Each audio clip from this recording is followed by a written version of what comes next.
राजा तोके तनिको हमार दर्द बुझाले ना। शादी भइले इतना दिन हो गईल लेकिन कबो सेज के सुख पाउनी ना। सुना है हमार बात।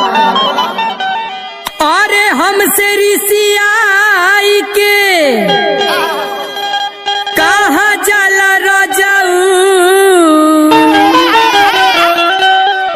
अरे हमसे गुसिया के कहाँ जाला रजाऊ। हमके कोरवा उठला चला जाला रजाऊ।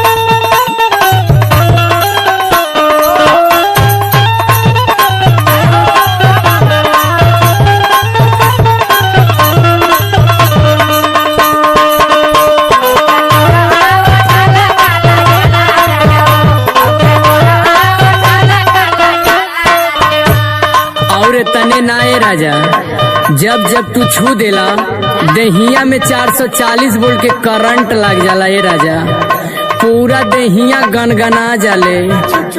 हाँ हाँ सुनाई हमार बात। बुझाला ना राजा हमार पहली मुलाकात में।